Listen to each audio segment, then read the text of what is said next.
community website on Canvas.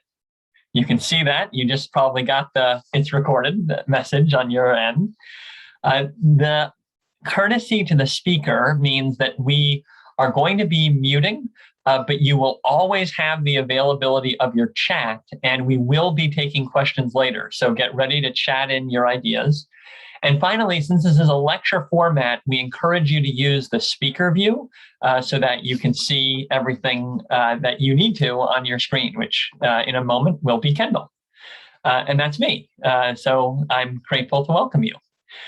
In terms of the context I wanted to share, I will share for those of you who are new to the Graham School that this is now our 130th year of pioneering lifelong learning. And we are incredibly proud to be an origin division of this university. When the university was founded, a vision was to bring the cutting edge ideas of this university to all. And 131 years later, we are still trailblazing in lifelong learning. And today is a great example. I am especially pleased to say that this is coming up to, this autumn will be our 76th year, but as of right now, we are 75 years into this incredible program we call the Basic Program of Liberal Education for Adults. And you are going to hear from the chair, and I just thought I'd share as the new dean 3 elements that for me truly make this program so special. The first is that I have been truly struck by the curriculum. When I look across the 4 years that all of you who are part of the program are going through, these are truly some of the most influential and life-changing texts of our world. They give an understanding of not only past times, but deep insight into our current time. The second distinguishing factor is the incredible instructors who are part of this program. I have just been in awe being in the classroom with many of them as an observer, as well as getting to know most of them now through one-on-one or small group conversations. And I have to share that as I come into the university, I am just struck by the rigor and the seriousness, as well as the joy of learning that characterizes all of the people who are part of our community and the instructors, many of whom have been part of this program for 50 or more of those years, and the true care that they bring to this work. And then finally, the distinction that you all know, because many of you are basic program students and alums, is that this program is just full of students who love learning. And I have Donna and Tom, I pull up here because I love the quote that is mentioned, that one of them walks into their first class and they discuss just the first sentence of Plato's Meno, which felt very fitting for today. And it's 90 minutes just on that subject, and they had found their intellectual home. And so with that, I want to just mention that we have many other gatherings coming up, and you'll see in the chat a link where you can register for these, from the future of work to looking at Wallace Stevens a month from now in our next First Friday lecture. We invite you to continue your intellectual journeys with us beyond this First Friday. And with that, let me get to the main event, which is to introduce Kendall Sharp. He is the Cyril O'Hoole Chair of the Basic Program of Liberal Education for Adults. He holds a PhD from the Committee on Social Thought and a BA from the College at the University of Chicago. Formerly, he was an assistant professor in the Department of Classical Studies at the University of Western Ontario, and he has taught at DePaul University, the University of Illinois, Chicago, and at our own college.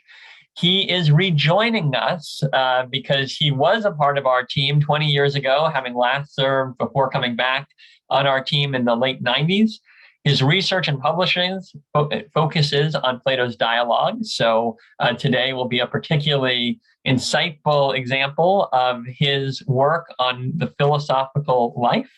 And his teaching has included Greek and Latin languages, classics and translation, in literature, philosophy, and history, and both classical mythology and ancient Greek science.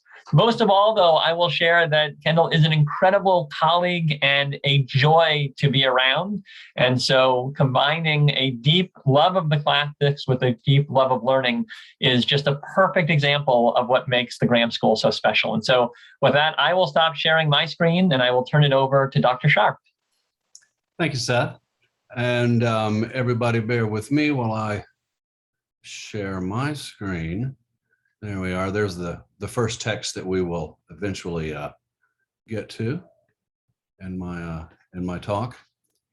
All righty. So virtue as frenzy at the end of Plato's Meno. Plato's Meno ends with a puzzling answer to the central question of the whole dialogue. The topic of the dialogue is virtue. Meno had asked Socrates how one acquires virtue, whether by teaching, practice, or just by nature. Socrates does not give a straight answer. After conversational twists and turns, at the end of the dialogue, he persuades Meno to agree that specifically political virtue has come to Athenian political leaders, when it has come at all, only by divine inspiration devoid of understanding. Socrates does not say how this answer actually solves anything, how it helps Meno, or how it forms a fitting end to the dialogue.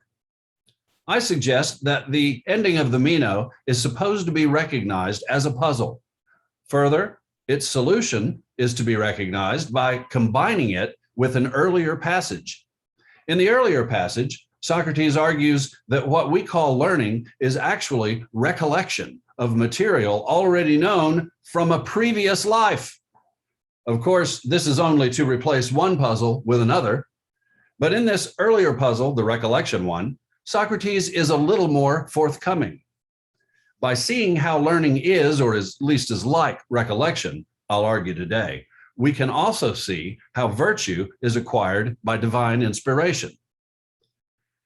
For Socrates to say virtue comes by divine inspiration is tantamount to saying wisdom or knowledge comes by divine inspiration as well, because Socrates thinks virtue is a kind of knowledge. Yet he does not think knowledge of values or the good is straightforward. And actually, all anyone ever really has is opinion, at best, right or true opinion. This includes political leaders, even heroic leaders of the past, like Themistocles and Pericles. These leaders, like all people, possessed not the knowledge that political virtue is, but views and opinions that matched the results knowledge would have achieved. From one viewpoint, Socrates is claiming that these statesmen were just lucky. Chance, however, is too arbitrary for Socrates, so he ascribes this pattern of success to the scarcely more dependable mode of divine intervention. Just by reviewing these relations among familiar Socratic ideas, we are already beginning to see virtuous conduct in a way that is more relatable to the mental operation of remembering something. After all, for Socrates, the virtuous conduct of leaders like Pericles and Themistocles has roots, like all human action, in discourse and thought. The content of the divine inspiration experienced by political leaders is nothing more or less than simply having the right idea at the right time about what to do. Now let's look at the evidence. Socrates argues that the virtue of successful political leaders is not wisdom. The Greek word is sophia. If it were wisdom or knowledge, they would be able to teach it to their own sons and to other people. This they historically have failed to do. Instead of knowledge, Socrates argues, what accounts for their success as leaders and their value to society is that they possess the pale shade of knowledge called right or true opinion.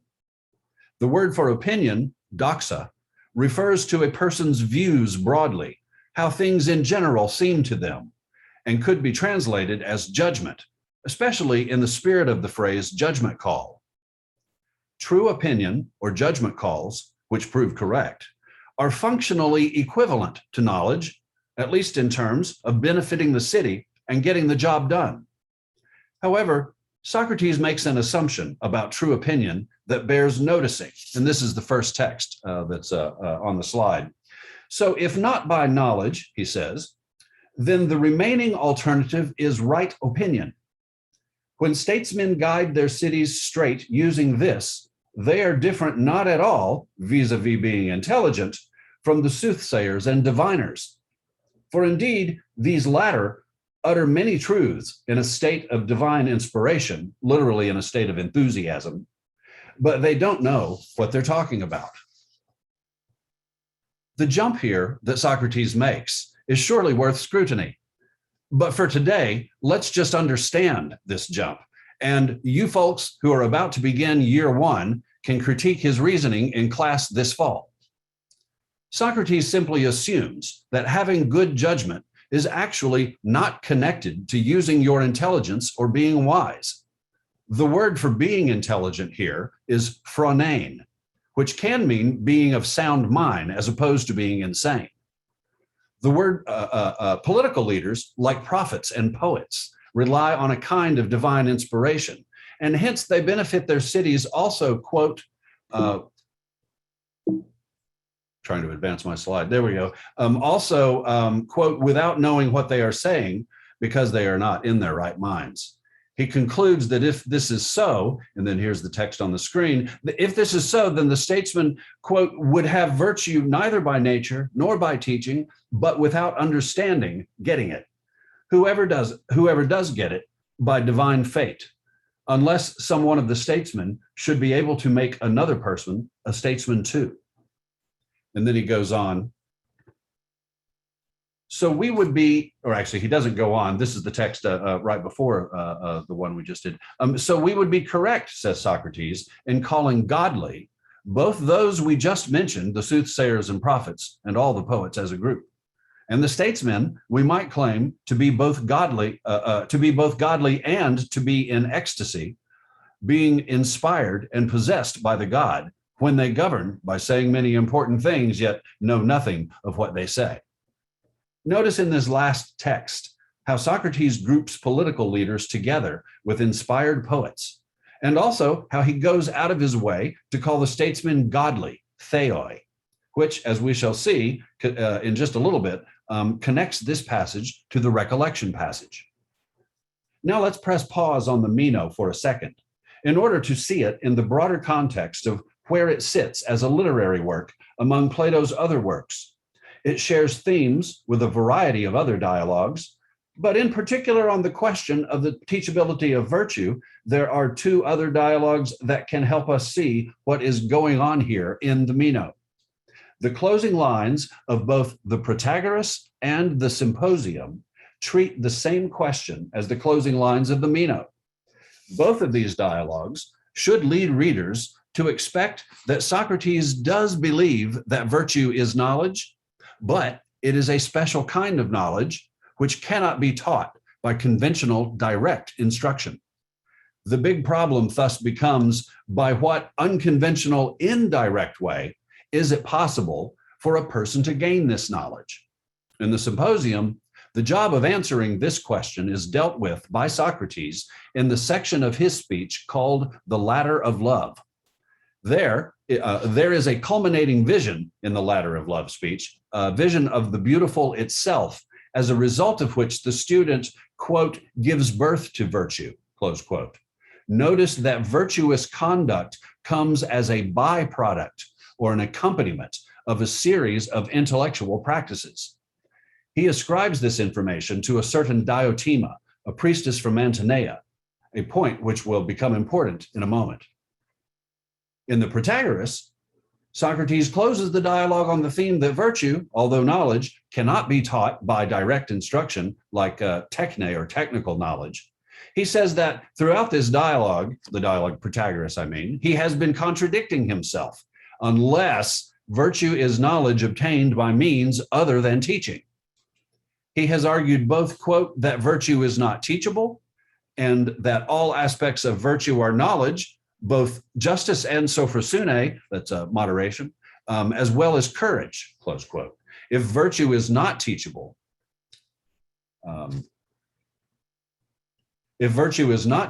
he continues, and if it appears to be wholly knowledge, then it will be extraordinary, thaumazion, if it is not teachable. At first glance, it seems that Socrates is saying here that virtue is not teachable. However, strictly speaking, and sticking to his logic, he does imply actually that virtue is an extraordinary type of knowledge, a knowledge that cannot be taught but is acquired by other means. Socrates addresses this other means in our passage at the end of the Meno. The conclusions of these two other dialogues, the Symposium and the Protagoras, together add up to a problem for interpretation. In them, Socrates speaks of virtue as knowledge, yet calls the status of this knowledge into question, since it is not techne knowledge. Virtue knowledge differs from techne knowledge in teachability. People acquire techne knowledge through direct instruction, but virtue knowledge comes indirectly, like divine inspiration or possession. Yet virtue knowledge cannot put people who learn it out of their right minds, like the examples of poets and politicians, without ceasing to be virtuous, because virtue includes sophrosune, which I would translate as self-possession or self-control. Plato thus evokes this three-pronged problem about virtue's ambiguous state as knowledge. First, virtue is knowledge, but second, it is distinct from techne knowledge by the mode in which one acquires it. And third, it is distinct from normal divine possession, as it were, by the psychological state in which it leaves its possessor. Socrates surely reflects in his own person this ambiguity about virtue's status as knowledge every time he disavows having knowledge or wisdom himself. In the Apology, he declares that he lacks the techne of teaching virtue. However, he nowhere says that he lacks virtue itself. If virtue is knowledge and Socrates is virtuous, then virtue must be a kind of knowledge that Socrates does or could claim to possess. In fact, there is a kind of knowledge he claims to possess. In both Lysis and Symposium, he declares that while in general he lacks specialized knowledge or wisdom, he does possess knowledge of erotics. In Symposium, he refers to himself as I who claim to know nothing other than erotics. And in the Lysis, the text that's on the screen, he calls this knowledge a divine gift. Quote, while in other respects I am paltry and of no use, I do somehow have this gift from God, the ability, that is, to recognize quickly both when a person is in love and when he is beloved. Notice that Socrates here credits divine inspiration for this knowledge. Back to the Meno and the idea of recollection. Socrates introduces his idea by naming authoritative sources, namely religious figures. These figures are broadly those responsible for personal religious practices, as opposed to the Olympian civic religion. Prominent in personal religion were the so-called mysteries, into which almost everyone was initiated to some degree. People began to care about the mysteries during the Archaic period, which preceded the classical period, when the belief arose that one's personal soul or psyche survived death to be punished or rewarded in an afterlife. The most important were the Eleusinian mysteries, where the focal divinity was Persephone, underworld consort of the dismal god Hades. In myth, she is connected to rebirth as she rises to the human world for the 3 months of springtime, spending the rest of the 9 months in the underworld. A sub-variety of these religious groups believed in full-fledged reincarnation, known by scholars as metempsychosis. Reincarnation as a belief does not, I believe, appear uncoupled from the idea of personal merit. It arises in India at exactly the same time as it arises in ancient Greece. In India, the idea of merit is focused in karma. The point of reincarnation, as it arose in these Indo-European speaking societies in the 7th through 5th centuries BC, the point of this was what Wendy Doniger calls, quote, merit transfer, close quote. Among the Greeks, perhaps the most noteworthy believer was the mathematician Pythagoras, whose theorem appears in the Meno to help Socrates demonstrate this very theory of recollection. The word Socrates uses for these religious figures links this passage to our puzzle in the closing passage. He calls them theos, an adjective meaning literally godly, as theos means God. He also calls them priests and priestesses, a word that links this passage back to the passage with Diotima in the Symposium. The important poet Pindar's work attests this belief in reincarnation. Socrates incorporates a quotation from Pindar into his own explanation to Meno. Socrates says that he picks Pindar because Pindar, quote, gives an account, close quote, of his belief. And the account that he gives is here on the screen. For these religious figures say the psyche of a human being is deathless and sometimes comes to an end, which they do call dying, but at other times is born again, but is not ever destroyed. For these reasons, they say, one ought one's life as piously as possible. For those, and here comes the Pindar quotation, for those people whose penalty payment for ancient grief Persephone accepts, their souls she sends back in the 9th year to the sun above. Now notice how virtue enters the picture, specifically the virtue that belongs to political leaders. The Pindar quotation continues, and from them grow noble kings and men quick in strength and greatest in wisdom. For the rest of time, they are called by people holy heroes. The details are not stated, but the broad picture here is of political leaders who owe their success and skill to divine dispensation, if not precisely an outright gift. Up to this point, Socrates reflects real religious belief about reincarnation. Beyond this point, he turns this material in a surprising direction of his, or Plato's rather, own creation. Instead of your personal merit following you from one life to the next, Socrates says knowledge follows you as well. He argues, quote, since the soul is deathless and is born many times, since it has also seen the things here, he means in our world, and the things in Hades, and all things, there is nothing which it has not learned. So it is nothing extraordinary for it to be able to have recollections also about virtue and about other things, things which at any rate it used previously to know. If you ask me, recollection like this avoids being extraordinary only when considered in the truly extraordinary context of reincarnation. The word extraordinary, which is thaumaston here, links this passage to the end of the Protagoras, where virtue was said to be an extraordinary form of knowledge, because you can't teach it directly.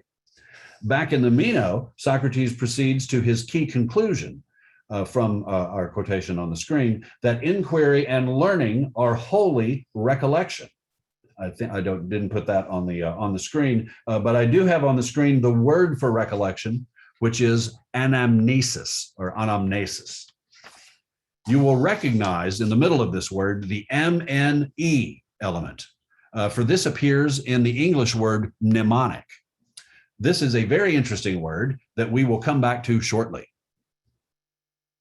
Socrates gives Meno a demonstration of how a person does not really learn a lesson so much as remember it as something that they knew from a time before their present life. In this demonstration, Socrates teaches a boy a geometry lesson using the method of question and answer.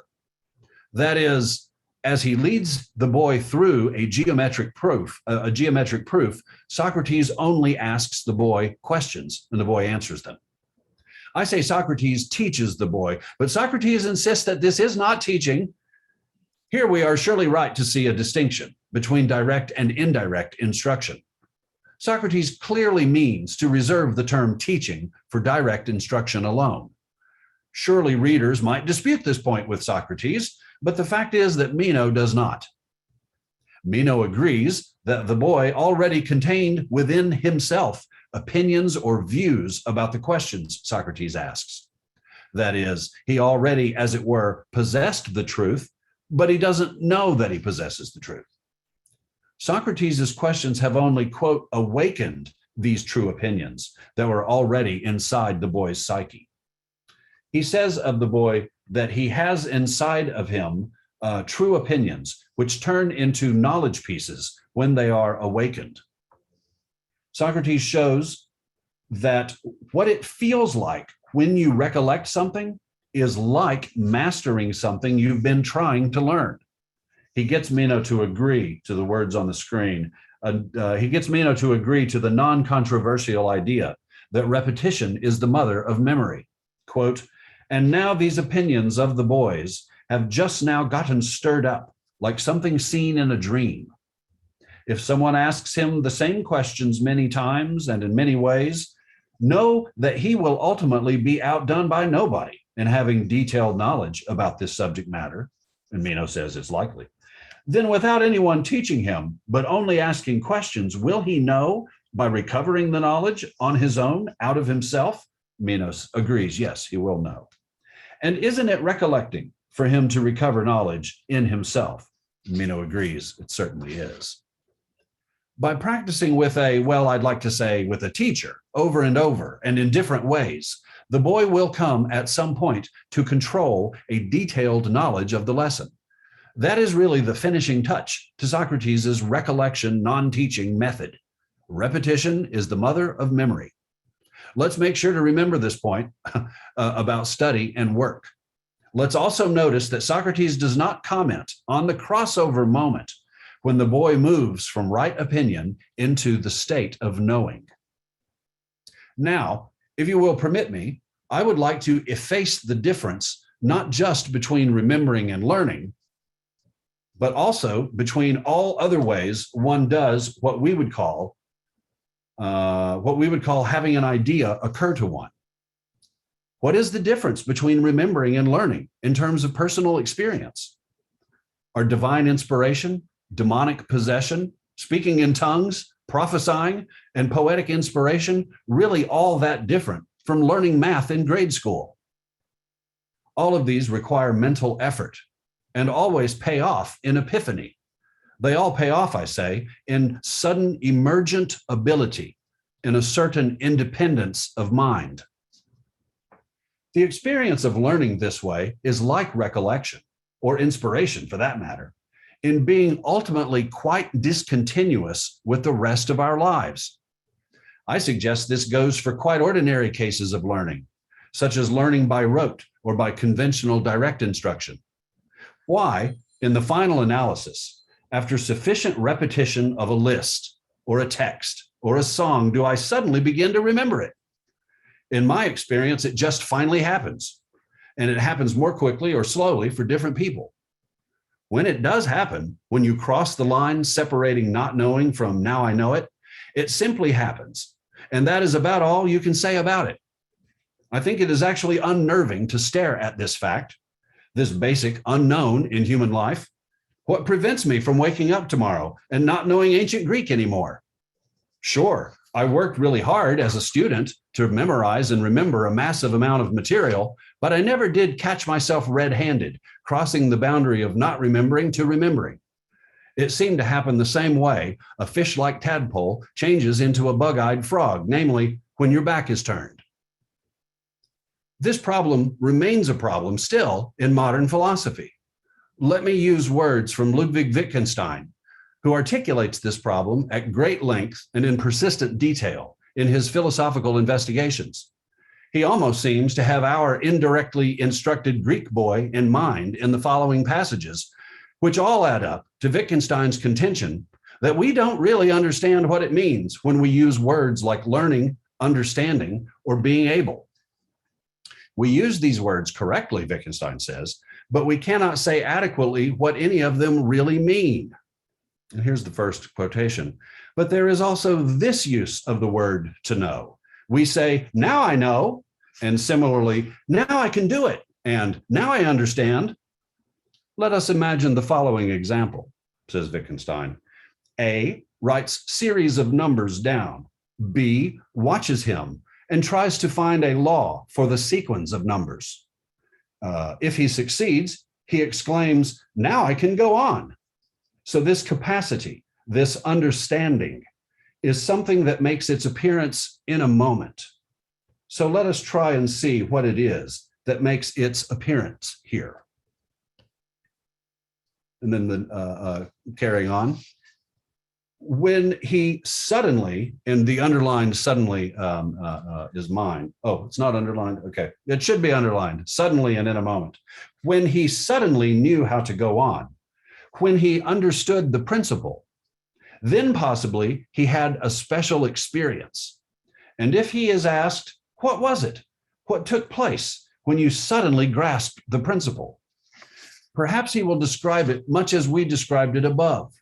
But for us, it is the circumstances under which he had such an experience that justify him in saying in such a case that he understands, that he knows how to go on.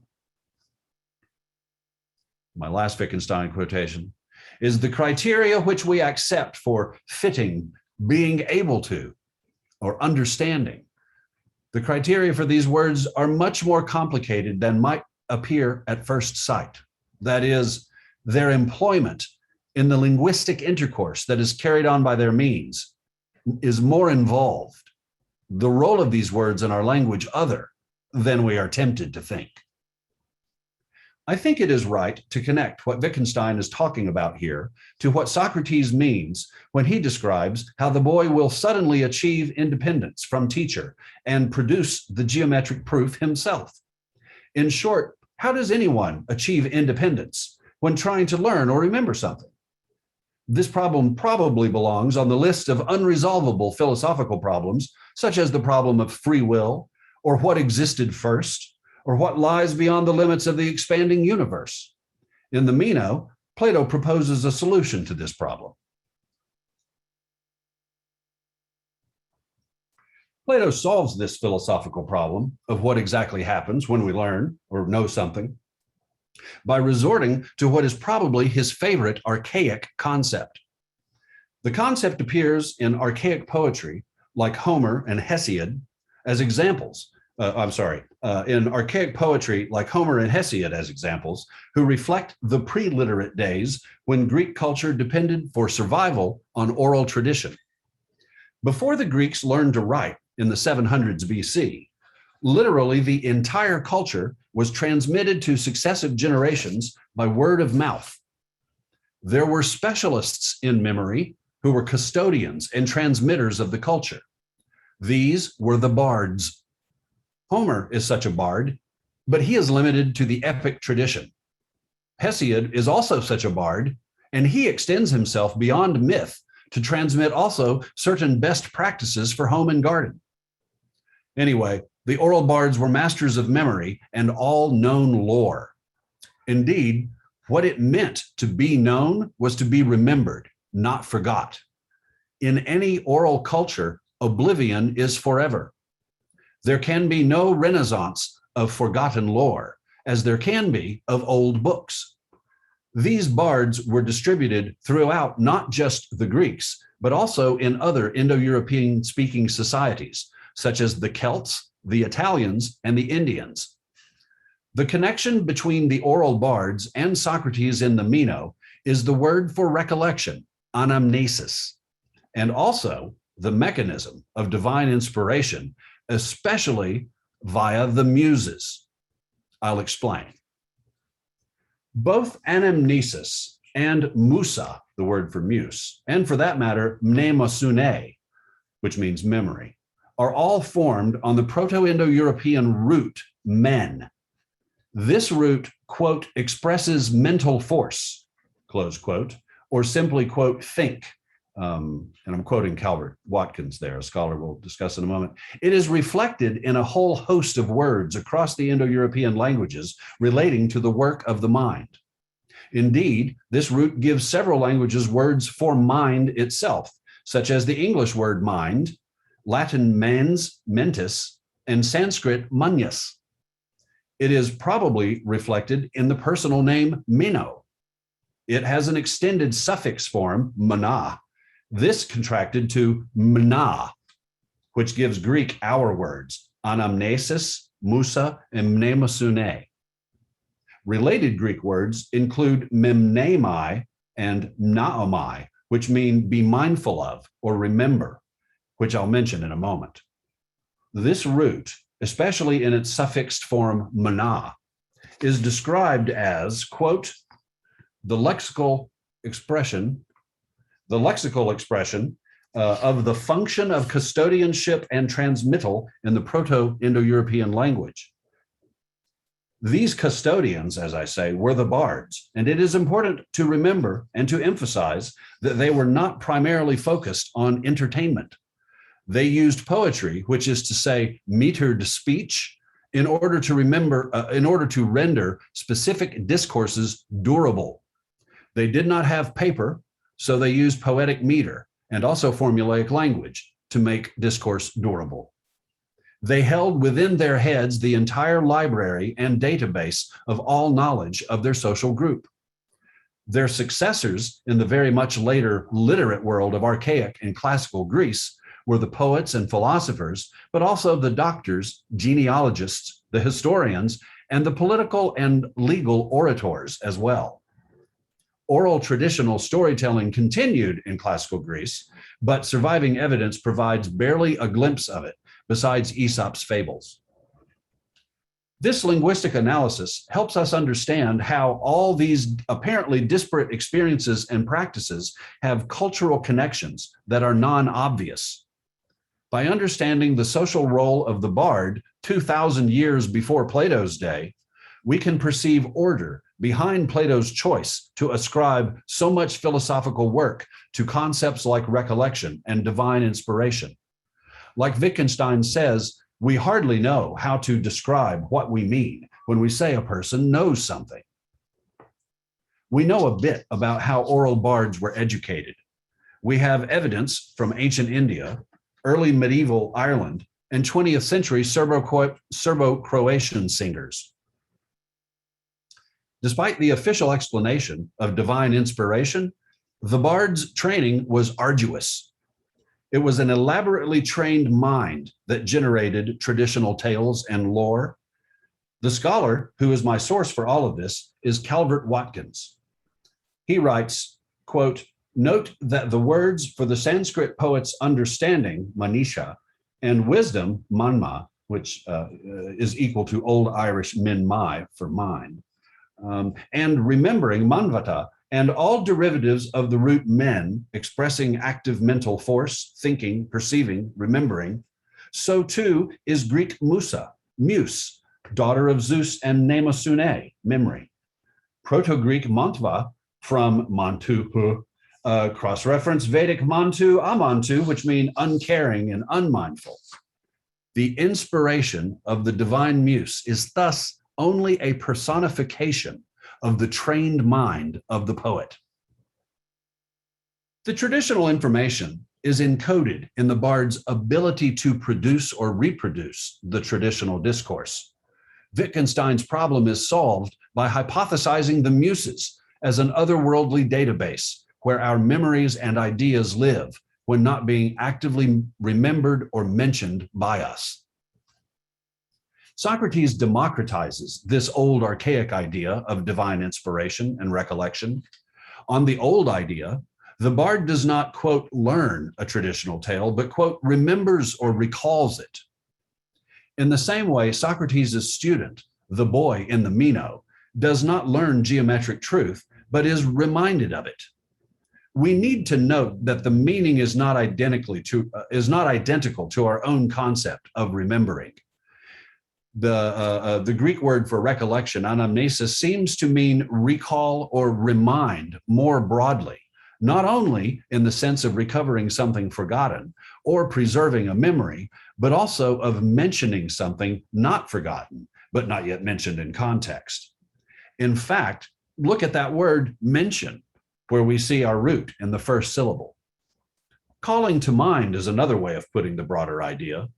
Thus, in the Homeric hymn to Dionysus, the poet begins, I will remember or call to mind, nesamai, that's the future of naomai. I will call to mind about Dionysus, the son of very famous Semele. Similarly, the Homeric hymn to the Muses and to Apollo closes, quote, but I will remember, or call to mind, nesamai, I will remember you, Muses, plus another song. In the bard's use of I will recall here, Recall names the production of inspired speech. Thus, in the Meno, Socrates likens the kind of knowledge virtue is to the kind of knowledge traditionally accorded the inspired bard. It is recollection from that other world where the muses curate all memories and lore. Homer varies this practice in a way that underlines the point. The Iliad begins by invoking the muses under the singular name goddess, while the Odyssey invokes them again in the singular as muse. Another time Homer invokes the muses is instructive when thinking about Plato's usage. In Iliad Book 2, the bard speaks of the muses in terms of epistemology. They are epistemologically superior to humans. They just know more than we do, but they provide humans a conduit to this knowledge of real reality. The bard says that the muses' purview is not bound by time, such that they know everything, as compared to humans who know nothing but possess only second-degree contact with reality in the form of oral tradition. Quote, "Now tell me, muses, Olympian householders, for you are goddesses and you are present and you know all. And we hear only the verbal version or fame, kleos, and do not know anything." And then there's an ellipsis. I could not tell the tale if the Olympian muses, daughters of Aegis holding Zeus, should not call to mind all those who went under Ilium. Speaking of Homer, look at the sentence immediately before this invocation. Here, Agamemnon is receiving divine dispensation as a political leader. This sentence shows us that the idea existed in Greek culture long before Plato's day that the god's grace was the source of the virtues displayed by the group's leaders. Quote, "Among the men and other kings went Agamemnon as the boss, in eye and head the image of Zeus who delights in thunder, in waist like Ares, and in chest like Poseidon. As when an ox in the herd walks, greatly prominent compared to all, a bull, for he is conspicuous in the gathered cattle. Such did Zeus make the son of Atreus on that day, conspicuous and prominent among many heroic warriors." Granted, here Zeus is helping Agamemnon not so much succeed as look successful. Nevertheless, part of his job is looking the part. And the point is that the god himself provides it for it. If we had time, I could quote a passage where Hesiod says that the muses of all people help the just king rule by making him look the part and also by giving him the right words to say in the right contexts at the right times. All this to say, it is an old idea in Greek thought that gods intervene to help rulers. Now, let me explain how it accounts in Plato's system for virtue and right ethical choice. We have established that the idea of political success as God-given was an old one in Plato's day. Still, politicians of Plato's day would greet this description or redescription of them as an insult. Their claim to political virtue rests on grounds that they are men of reason, sense, good judgment, and moderation. Socrates' redescription affords him a gratuitous opportunity to call their sanity and mental stability into question. In Socrates' day, such remarks might prove dangerous, since they are read easily as anti-democratic and pro-oligarchic. In Plato's day, a generation after Socrates, things were different, and this redescription of politicians reads rather as literary satire. Specifically, I would suggest, it is meant as a satire of Isocrates, Plato's competitor and chief rival. Isocrates claimed, in opposition to Socratics like Plato and others, that knowledge was not obtainable and that a politician should master opinion or doxa. But let's get back to virtue, divine inspiration, and recollection. If you add all of the strands that we've discussed together, political virtue as divine inspiration, learning as recollection, direct versus indirect teaching, the mysterious crossover point between opinion and real knowledge, and the broad similarity of all modes of mentation in the Indo-European tradition, then, I think, we have the materials to solve the puzzle at the end of the dialogue. First, let's notice that Socrates fudges a key aspect of his presentation at the end, and Meno does not catch him. Socrates concludes by answering, or seeming to answer, Meno's opening question. The question that, as Seth mentioned, George Anastopoulos is famous for spending 90 minutes analyzing. Let's see, at the end of the dialogue, Socrates says, as if in answer to the question that appears on the bottom of your screen, Socrates says, virtue would be neither by nature nor by teaching, but by divine fate, coming without understanding to whomever it does come, unless a statesman be able to make another person a statesman too. Neither by nature nor by instruction. Those certainly were two of the options Meno named in the opening words of the dialogue, but there was a third option as well. The dialogue opens when Meno says, as I put on the bottom of this slide, quote, "Are you able to tell me, Socrates, is virtue teachable? Or not teachable, but trainable? Or neither trainable nor learnable, but people have it by nature or in some other way?" I submit that divine inspiration belongs or can belong to Meno's third category, the one which Socrates omits to name in the conclusion, that of practice. Remember how the boy held within himself the right opinions about his math problem, and how these turned into knowledge after being waked up via questioning? Socrates said the boy will recollect all by himself after practicing it several times with a questioner. There was an element of study, and we noticed it at the time, an element of work, of repetition, of what the Greeks called askesis, or training, where we get our word ascetic. In other words, political virtue is knowledge that is learned, but not as a result of direct instruction. Rather, it comes only by practice and training the mind in conjunction with a person who can only be called a teacher. Socrates does not call this person a teacher, but you and I would. Extant and historical Athenian statesmen relied on divine inspiration to provide them with views or judgments that were more correct than incorrect. By contrast, Socrates envisions here in the Meno a new kind of statesman, a new kind of citizen, one who has trained his mind on political virtue by practicing with a Socratic coach until he achieves intellectual independence. And what is the difference between intellectual independence and liberal education? Both phrases have a freedom word, and both phrases have a mental word. So it is not too much to say that Socrates, at the end of the Meno, envisages not just a new kind of citizen, but a new kind of liberal education.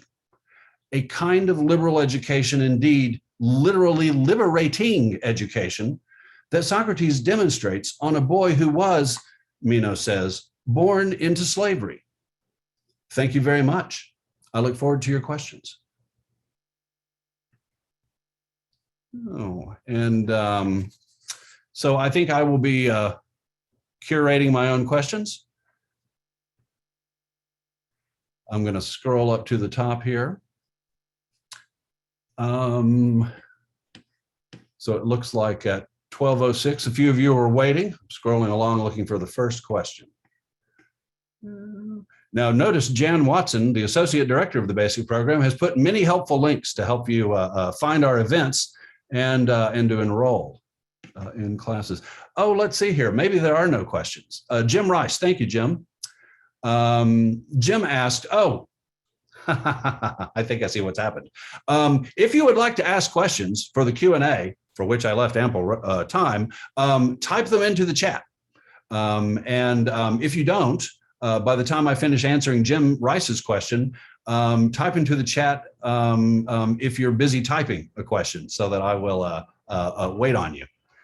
So Jim asked me, if you accept, hang on, Jim, I'm going to have a sip of honey lemon water. It's good to prepare the whistle. If you accept, Jim asks me, if you accept Socrates' theory of recollection and that virtue is special knowledge that cannot be taught, don't you end up with a contradiction? If the soul never dies and has access to all knowledge between its reincarnations, why should the knowledge of virtue be excluded from this access? Okay, let me have a look here, Jim. I don't really hear questions very well when I read them aloud, so now I'm going to read it to myself. Okay, a contradiction would be. Oh yeah, so I believe that the knowledge of virtue is not excluded from this access, and there is a line in the Meno where Socrates says exactly that. He asks Meno, so wouldn't it make sense for virtue to be what part of this knowledge that the soul remembers after it is reincarnated again? And then Ray Lucchese asks me, are you saying that Graham School basic program will lead to intellectual independence? Yes, Ray. Oh, wait, Ray finishes, or maybe it will lead to a person with political virtue. Fingers crossed. Jesse McDonald asks, oh, what about divine madness? I'm glad that you asked about this, Jesse. And this is like an alley-oop question for me. Thank you very much. I'm about to dunk. What about divine madness, an inspiration which is scientifically wrong? Oh, well, Jesse, it just so happens that Plato thinks that divine madness is frequently right. He doesn't raise the question of science, but the point about people who have divine madness. Let me pause, Jesse, because I just realized that you might be talking about someone who we would describe as clinically insane, and ancients would say, oh, they have divine madness. People used to think, for those of you who took the Roman tradition last year, we read what's the author, the doctor, you take the oath now. Starts Hippocratic. The Hippocratic not dialogue treatise that we read in January is called On the Divine Sickness.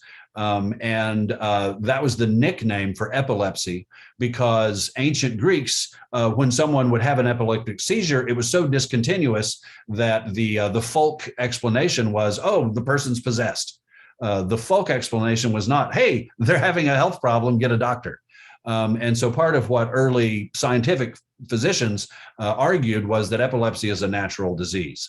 So that to one side, common folk people would ascribe divine possession to certain diseases.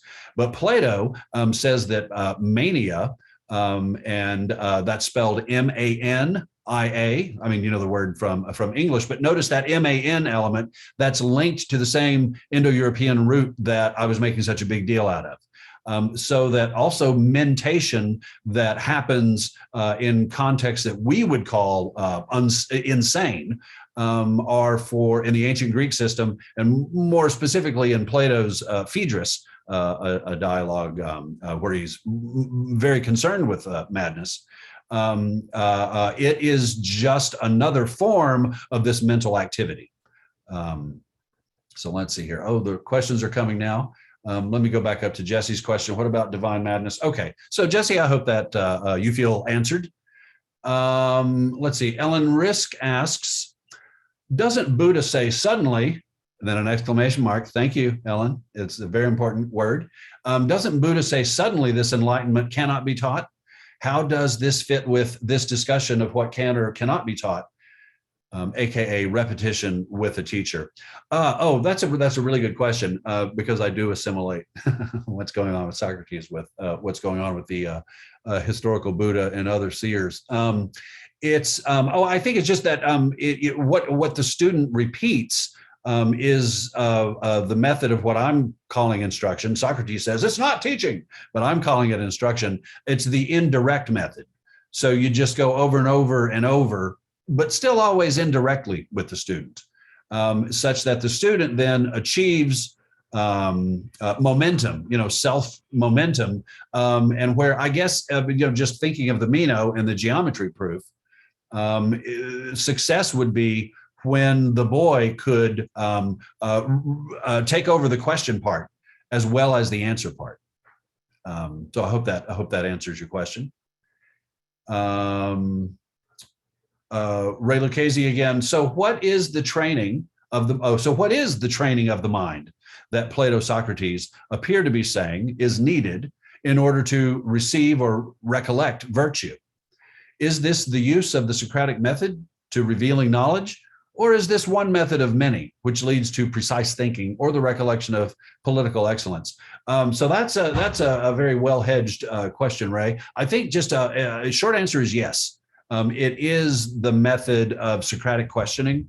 I didn't really argue that in the paper, but I could with a quotation here and there from the dialogue and elsewhere.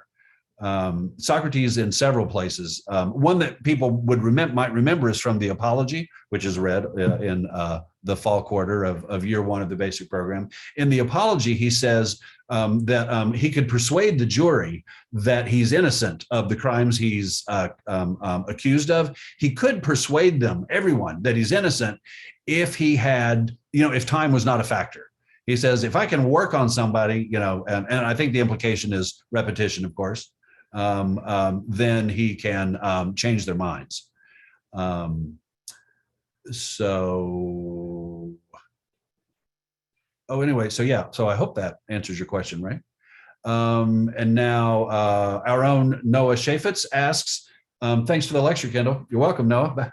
Thanks for coming. All very interesting and lots in there that I didn't know. If Socrates has a reasonably straightforward answer to Meno's question, why do you think he's so coy about it? Why not just sit Meno down and explain the answer to him? Well, that's a really good question. I think that's one of the questions, that's kind of tantamount to asking, why is there Socrates? Because I think a big part of the literary, so Plato's an author and he's a literary author and he's writing the character Socrates like a narrative author uses any character to have an effect on readers. So I would say he's coy about it because that's consistent with his indirect method. My own personal sort of reflexive reaction is based on the Meno that I got to know from the dialogue. I think that if Socrates just told him straight out, that Meno would fail to recognize it. And this is the question that goes for everybody, really. In the dialogues, that is, everybody on earth.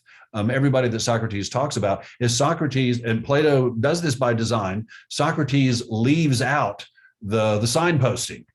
He could make himself understood, better, or let's say understood more efficiently, if that were consistent with his goals. But it must not be. But what are his goals? Well, let's read the corpus of Plato together. And we'll find out. We hope to find out, because of course he's always indirect. I think that overall, this for Plato as a literary technique, he's not bothered that so much of what is indirect in Socrates's presentation will fly over the heads or beside the ears of his audience, because I think that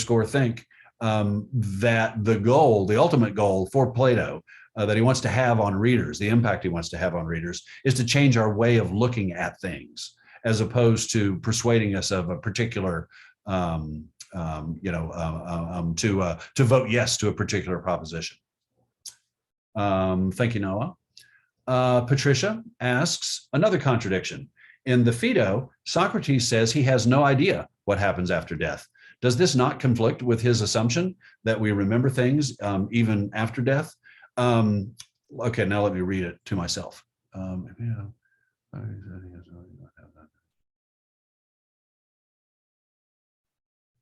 So this is a real question. And when I was teaching the Phaedo in the spring, I kept coming back to a particular word. Let's see. I can't change my method. So I have to use, it's the Greek word diischorisdomai, and it's translated, by the translator that we use for the Phaedo in the spring of fourth year of the basic program, as insist on. And specifically in the Phaedo, what Socrates says is whenever he gets into and the Phaedo is significant, by the way, everybody, because it is the other text. There are three texts in which recollection is a big deal. Meno, Phaedo is another one, and then there's the Phaedrus, which is another dialogue. In the Phaedo, so in the Phaedo and the Meno, he's talking about recollection. In the Phaedo, he does say several times when he has just presented the, let's say the weirdest points, about his views on these things, he will back off. He will do what I call stitching in a loophole, and he'll say, okay, now I'm not going to really insist on the detail that all these things are really just this way. But the part of it I do insist upon is the part, and then the part that he insists on is the ethical side, which is that all these explanations have as their end goal motivating you to ask philosophical questions and to not stop. He says, and he uses the same verb for insist upon, diskorizdomai. He uses it also in the Meno. Also, right after he finishes presenting the theory of recollection, Meno says something like, Socrates, do you really mean that? And Socrates goes, well, maybe not everything in detail. I wouldn't go all the way to the mat. On every one of these details. But the thing I do know, is that if it helps you stay in the fight, as it were, asking philosophical questions, not being disturbed when answers are contradictory or you feel discouraged by not getting answers, et cetera, et cetera. So Socrates, if you, Patricia, were to ask him, he would say, well, no, Patricia, I don't insist on the science fiction details. But the overall sort of scheme, in terms of being a motivational speech, I do insist on that, he would say. Let's see here. From VJ, thank you, VJ. Doesn't Socrates insist, even in the very last paragraph of the dialogue, that he still does not know what virtue is? In and by itself, quote unquote virtue, what virtue is in and by itself. So this is a great question, BJ. That is, first of all, let me just make sure. The very last question of the Meno, a tip for studying Plato is that whenever you think he says something, you're probably almost right. But when you look at the exact wording, he has a way of taking care of problems that arise when you're doing it by memory. Let's see here. So does he say, so VJ, I'm going to look it up. Does he say he does not know what virtue is? So let's see here. He says, and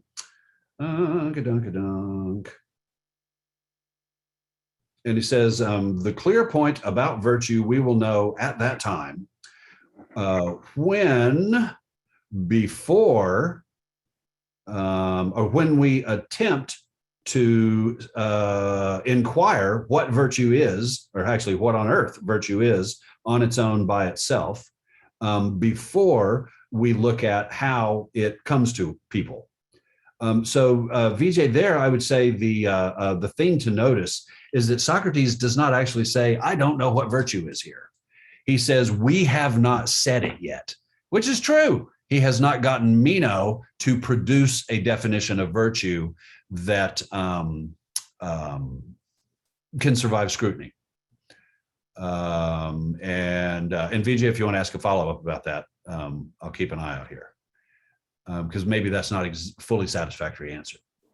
Martin Lay asks, I think of your question, VJ, in hearing your remarks on the symposium and the role of erotics, and in the role of past lives in the case of some leaders, the two suggest the knowledge of others or the other, and a kind of intuition based on past experiences inform wisdom and or virtue. For me, this brings to mind a more psychoanalytical take on knowledge as well as virtue and wisdom.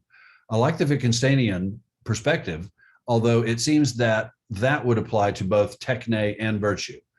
I think I agree with everything there, Martin. Let me make sure there's not a question that I'm Yeah, I think it's right and good and proper to draw connections from Plato to Freud, especially in terms of method.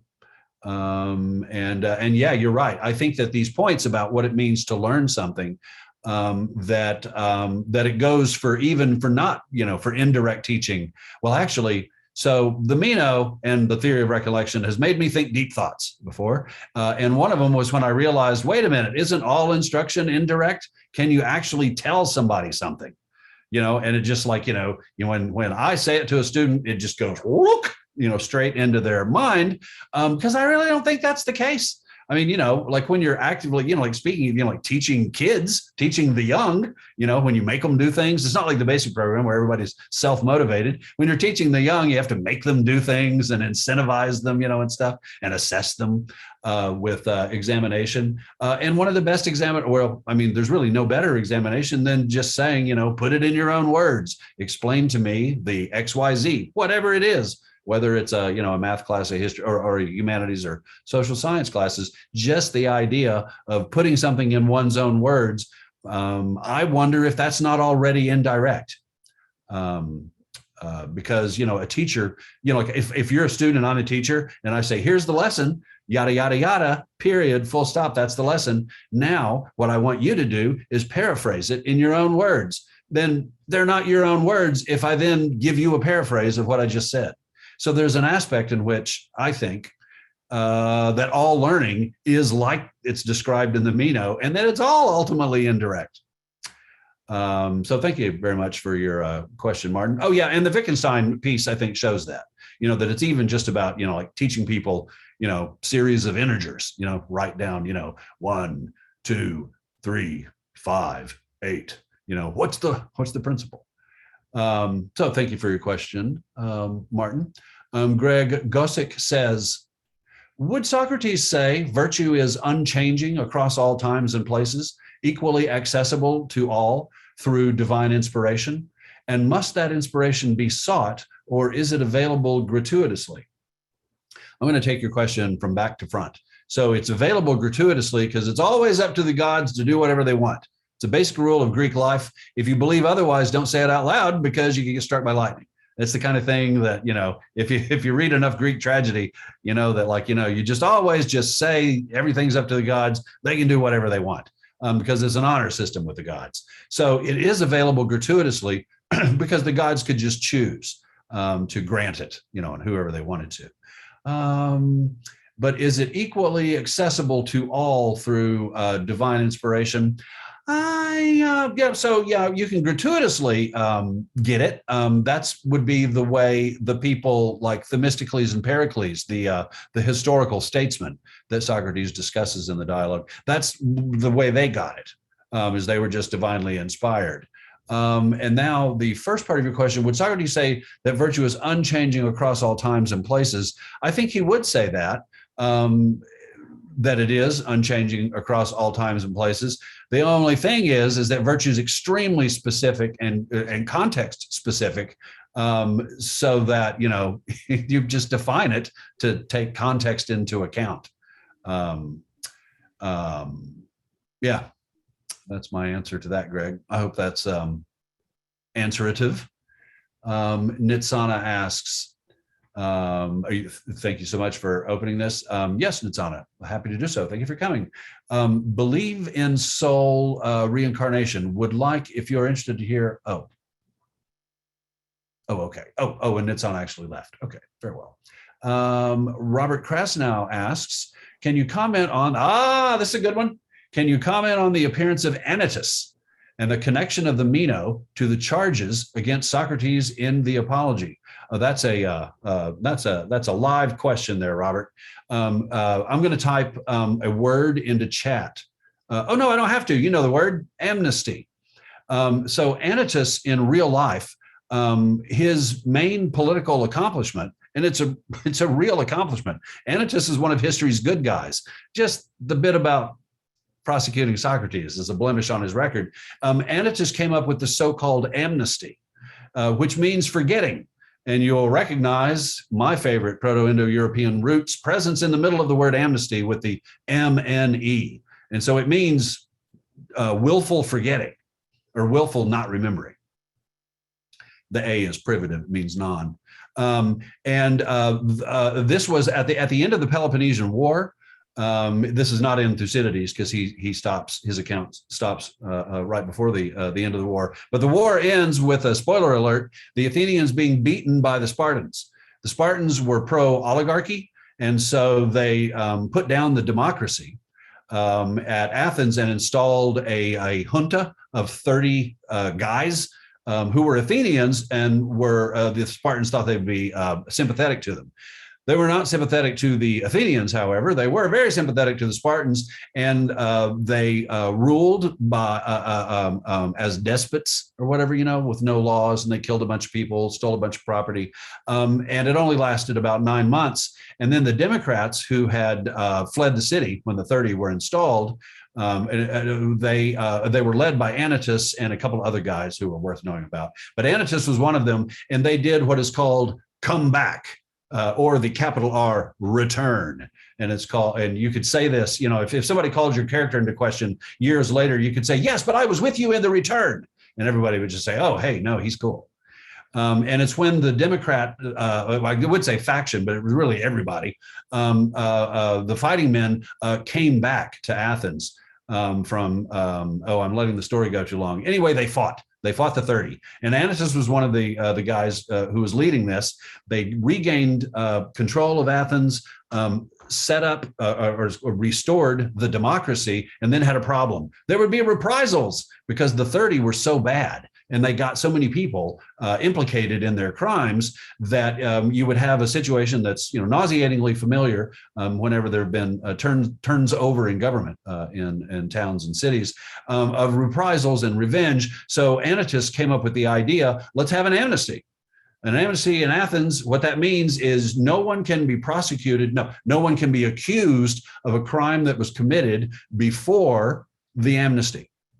And so, in other words, nobody could be accused of treason against the democracy for cooperating with the 30 or for some other things that happened that are interesting.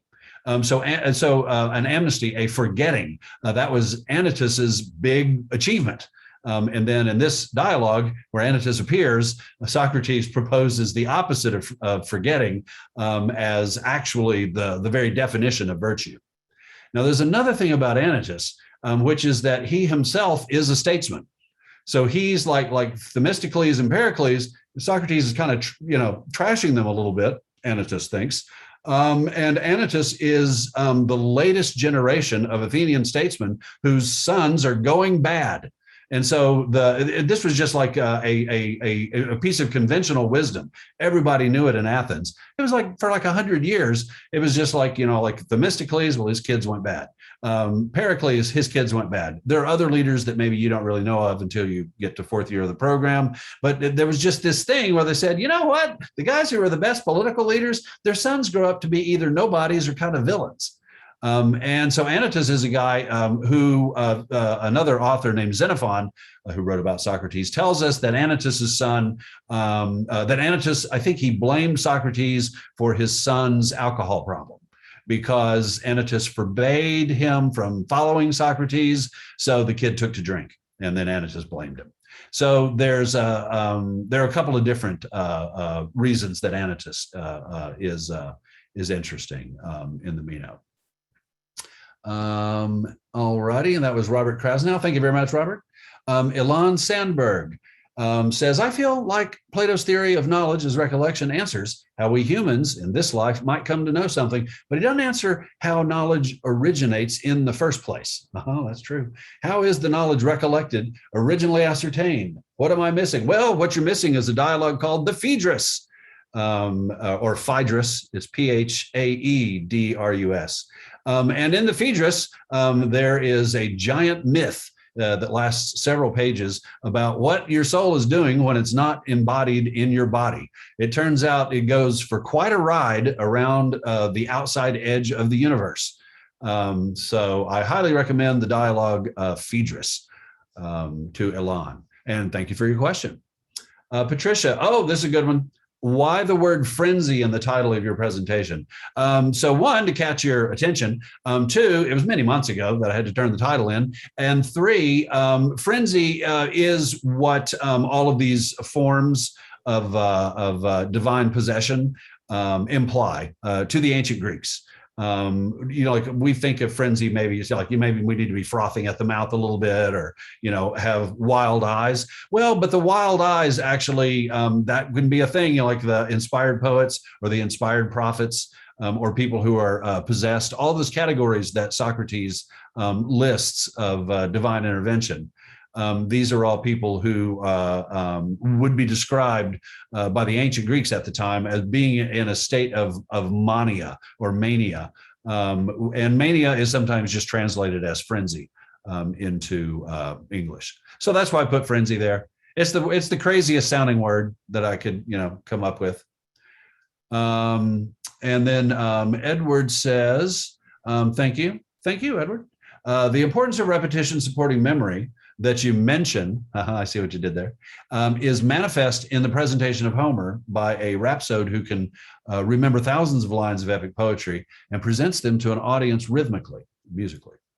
In the transformation from oral to written language, taking the Hebrew Bible, for example, was written not by named authors, but by scribes who were basically copyists, who were drilled in copying texts. Prose primarily by mind-numbing precise reproduction of pre-existing texts.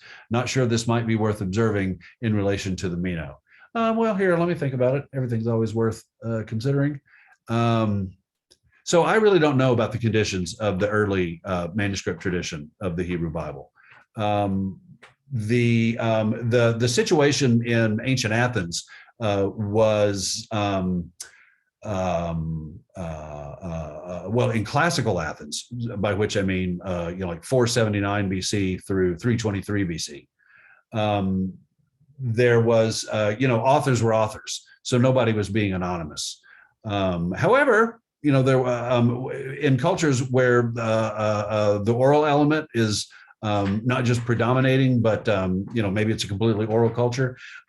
A song or a poem or any kind of discourse is more likely to last, to be repeated, if it is not ascribed to me, a living person, but to some mythical author. And so that's some way, that, like the Torah is officially, by Moses, who dies in one of the pages. So that might be a point of contact in the two manuscript traditions. And then a direct message to me from Jan Watson that says we are out of time. And then Martin Lay, moving right along. It is 1:34. Okay, let's see here. All righty. Well, okay. Well, I should go. I should be disciplined. Let me write my email address down here. It's easy to find, but I'm going to write it down here. So send me your questions on these things if you like. And it's KRSharp@UCHICAGO. And then also I'm about to unmute everybody so that you can applaud. And unlike Beethoven, I'll be able to hear it. So how do I do this, Jan? It was the participants. I'll mute all, take that off. Allow participants. Oh, here we go. So everybody, you can unmute yourself. I think so. It's all silent. Oh, here we are. Oh, yeah. Oh, yeah. Oh, yes. Feels so good. Hey, seriously, thanks for coming, everybody. Thank you. It was a whole lot. Outstanding, Kendall. Great. Thank you. Thanks a lot. I'm glad to see. Oh, I